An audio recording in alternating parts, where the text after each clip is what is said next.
Ada 4 tua yang kekal. Saya rindu ini menjadi perenungan kita.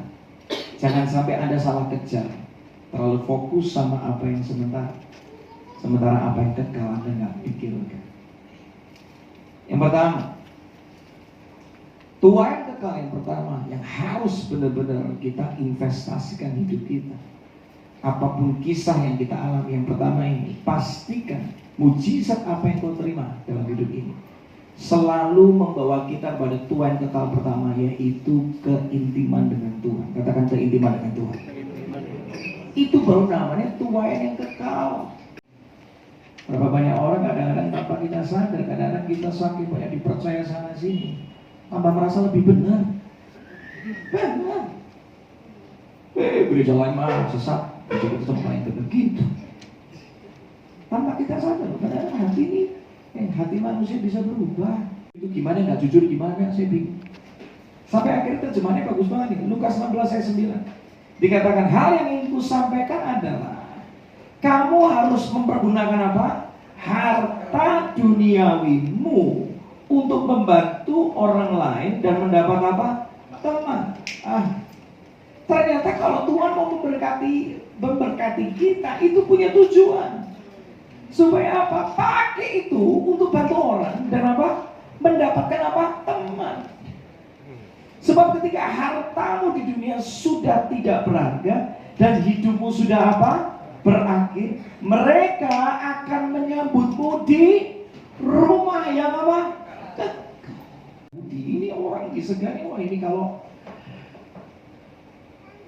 ada ibu-ibu mau cari menantu, ini mungkin urutan pertama nih.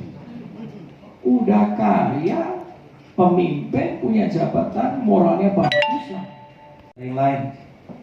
Nah, untuk hidup kekal, untuk kamu sudah tahu perintah ini kan? Jangan berzina, jangan membunuh, jangan mencuri, jangan memberi kesaksian palsu, hormatilah ayah ibu. Lalu pemimpin Yahudi itu berkata, ketika Yesus lagi ngomong, langsung dia ngomong juga. Semua perintah itu keren banget. Sudah saya taati sejak masa dari waktu dia kecil udah taat. Sampai detik dimana dia dikasih pertanyaan ini, wah kurang apa coba? Semuanya udah dilakukan. Dahsyat. Mendengar jawabannya itu, Yesus berkata kepadanya, masih ada satu hal lagi. Masih ada satu hal lagi. Boleh karirmu sukses, boleh kelakuanmu baik, tapi masih ada satu hal lagi yang belum kamu lakukan. Jualah semua milikmu, lalu bagi-bagikanlah uangnya kepada orang miskin. Dengan begitu, kamu akan memperoleh harta di mana? Akan punya tua yang kekal di surga. Saya sendiri sekarang lagi ada di persimpangan itu sebenarnya. Hari-hari ini puji Tuhan buat semua pintu yang dibuka. Tapi dari tahun kemarin Tuhan bicara dengan kuat. Muridkan. Tahun ini tahun pergumulan besar buat saya, jujur aja. Kalau mau apa adanya.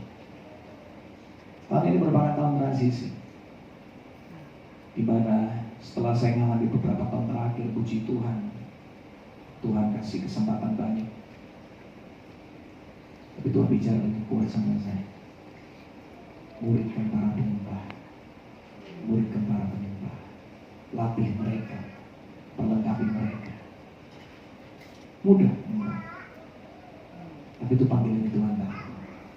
Di tengah zona nyaman kita, seringkali Tuhan goncangkan supaya kita nangkep panggilan Tuhan yang punya nilai kekal.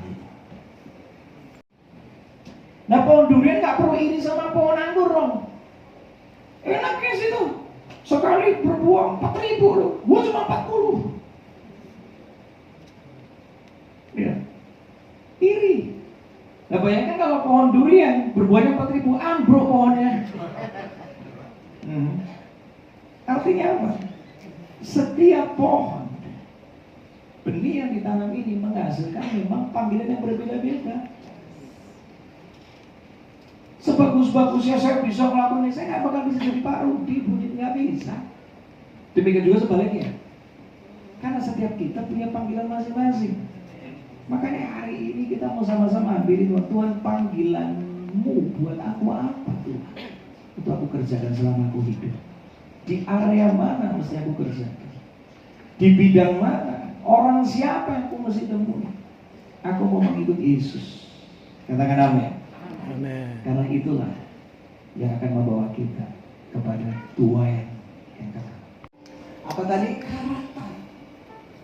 Ya, seringkali juga tema-tema kita juga dalam bulan-bulan pengkhotbah gitu ya, minggu-minggu, kita menekankan kepada karakter. Amin. Kita boleh pelayanan sana sih seperti Bapak Frankie tadi. Tapi kalau kita tidak punya karakter Kristus, apa yang mau dilihat orang atas kita? Singkat cerita, IMCM, sebetulnya MCUI ini berdiri ketidakplanan dari kami, bukan rencana kami, saudara. Awal mula IMCM ini berdiri, sebetulnya awalnya IMCM yaitu International Miracle Center Ministry.